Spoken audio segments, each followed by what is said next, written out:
Brahma is said to have produced the world by a kind of fall or mistake, and in order to atone for his folly, he is bound to remain in it himself until he works out his redemption.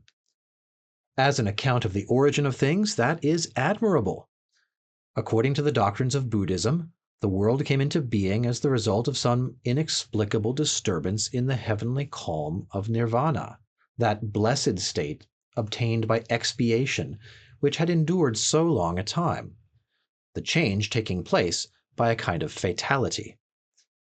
This explanation must be understood as having at bottom some moral bearing, although it is illustrated by an exactly parallel theory in the domain of physical science, which places the origin of the sun in a primitive streak of mist formed one knows not how. Subsequently, by a series of moral errors, the world became gradually worse and worse, true of the physical orders as well, until it assumed the dismal aspect it wears today. Excellent. The Greeks looked upon the world and the gods as the work of an inscrutable necessity. A passable explanation, we may be content with it until we can get a better. Again, Ormuzd and Ahriman are rival powers, continually at war. That is not bad. But that a god like Jehovah should have created this world of misery and woe out of pure caprice and because he enjoyed doing it, and should then have clapped his hands in praise of his own work and declared everything to be very good, that will not do at all. In its explanation of the origin of the world, Judaism is inferior to any other form of religious doctrine professed by a civilized nation. And it is quite in keeping with this that it is the only one which presents no trace whatever of any belief in the immortality of the soul. Even though Leibniz's contention that this is the best of all possible worlds were correct, that would not justify God in having created it. For he is the creator not of the world only, but of possibility itself, and therefore he ought to have so ordered possibility as that it would admit of something better. There are two things which make it impossible to believe that this world is the successful work of an all-wise, all-good, and at the same time all-powerful being. Firstly, the misery which abounds in it everywhere. And secondly, the obvious imperfection of its highest product, man, who is a burlesque of what he should be. These things cannot be reconciled with any such belief.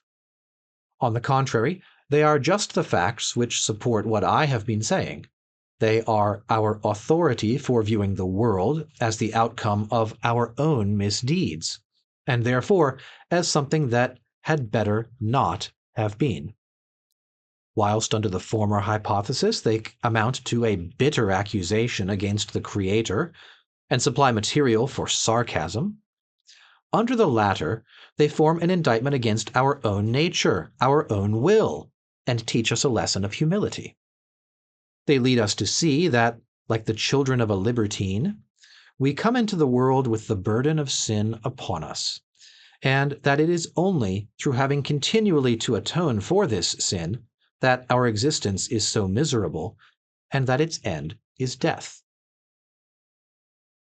There is nothing more certain than the general truth that it is the grievous sin of the world which has produced the grievous suffering of the world. I am not referring here to the physical connection between these two things lying in the realm of experience. My meaning is metaphysical.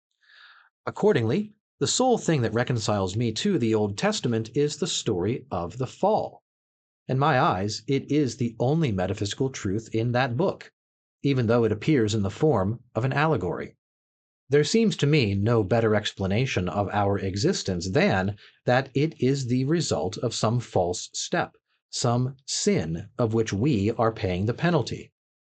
I cannot refrain from recommending the thoughtful reader a popular, but at the same time profound treatise on this subject by Claudius, which exhibits the essentially pessimistic spirit of Christianity. It is entitled Cursed is the ground for thy sake. Translator's footnote. Matthias Claudius, 1740 to 1815, a popular poet and friend of Klopstock, Herder, and Lessing. He edited the Wandsbeker Bote, in the fourth part of which appeared the treatise mentioned above.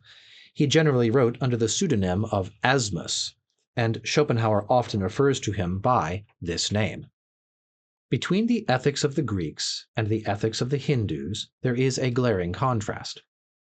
In the one case, with the exception, it must be confessed, of Plato, the object of ethics is to enable a man to lead a happy life. In the other, it is to free and redeem him from life altogether, as is directly stated in the very first words of the Sankhya Karika. Allied with this is the contrast between the Greek and the Christian idea of death.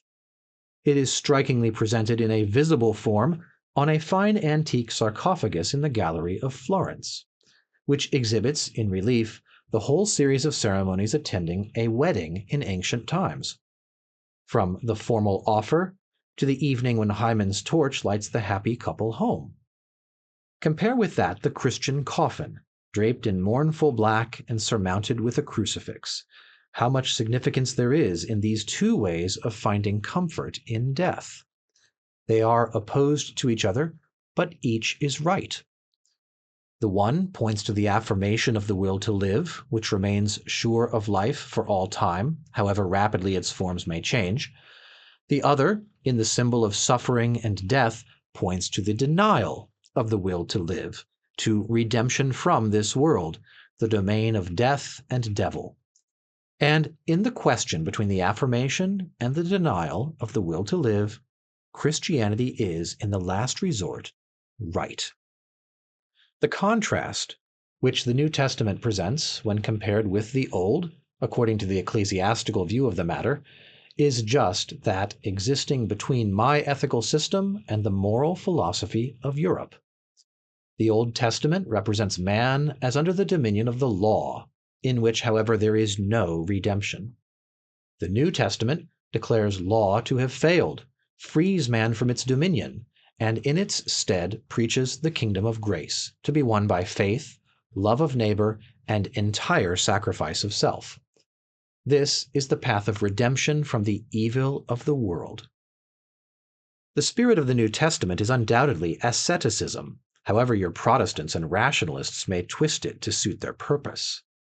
Asceticism is the denial of the will to live, and the transition from the Old Testament to the New, from the dominion of law to that of faith, from justification by works to redemption through the mediator, from the domain of sin and death to eternal life in Christ, means, when taken in its real sense, the transition from the merely moral virtues to the denial of the will to live. My philosophy shows the metaphysical foundation of justice and the love of mankind, and points to the goal to which those virtues necessarily lead, if they are practiced in perfection. At the same time, it is candid in confessing that a man must turn his back upon the world, and that the denial of the will to live is the way of redemption. It is therefore really at one with the spirit of the New Testament, whilst all other systems are couched in the spirit of the Old. That is to say, theoretically as well as practically, their result is Judaism, mere despotic theism. In this sense, then, my doctrine might be called the only true Christian philosophy. However paradoxical a statement this may seem to people who take superficial views instead of penetrating to the heart of the matter. If you want a safe compass to guide you through life and to banish all doubt as to the right way of looking at it, you cannot do better than accustom yourself to regard this world as a penitentiary, a sort of penal colony, or ergasterion, as the earliest philosopher called it. Amongst the Christian fathers, Origen, with praiseworthy courage, took this view, which is further justified by certain objective theories of life.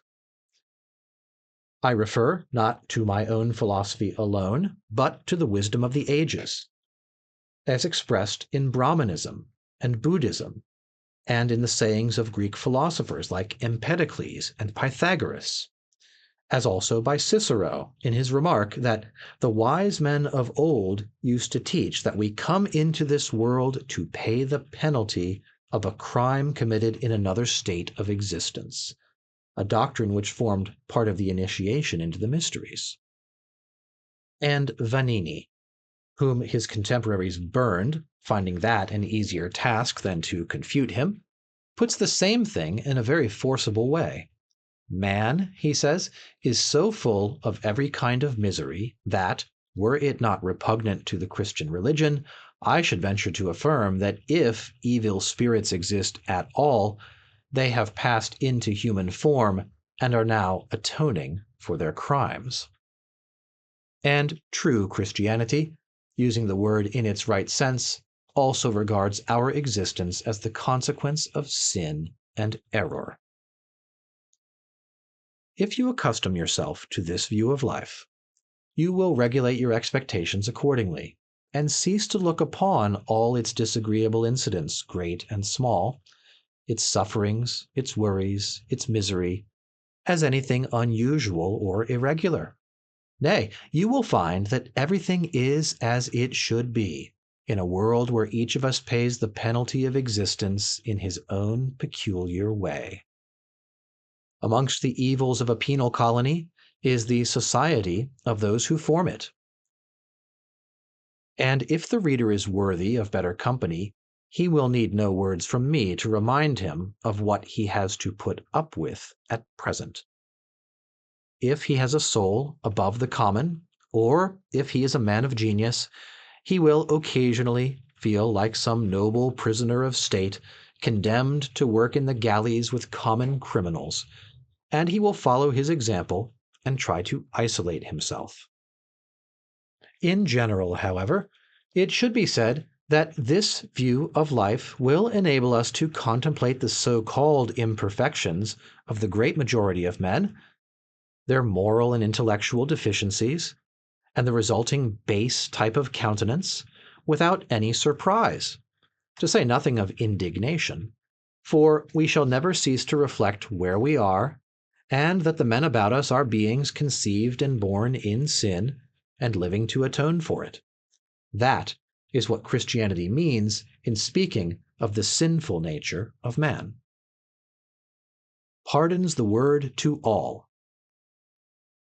Whatever folly men commit, be their shortcomings or their vices what they may, let us exercise forbearance, remembering that when these faults appear in others, it is our follies and vices that we behold. They are the shortcomings of humanity, to which we belong, whose faults, one and all, we share. Yes, even those very faults at which we now wax so indignant, merely because they have not yet appeared in ourselves. They are faults that do not lie on the surface, but they exist down there in the depths of our nature, and should anything call them forth, they will come and show themselves just as we now see them in others. One man, it is true, may have faults that are absent in his fellow, and it is undeniable that the sum total of bad qualities is in some cases very large, for the difference of individuality between man and man passes all measure. In fact, the conviction that the world and man is something that had better not have been is of a kind to fill us with indulgence towards one another. Nay, from this point of view, we might well consider the proper form of address to be not Monsieur, Sir, mein Herr, but my fellow sufferer, soci malorum, compagnon de misère. This may perhaps sound strange, but it is in keeping with the facts. It puts others in a right light, and it reminds us of that which is, after all, the most necessary thing in life: the tolerance, patience, regard, and love of neighbor, of which everyone stands in need, and which, therefore, every man owes to his fellow.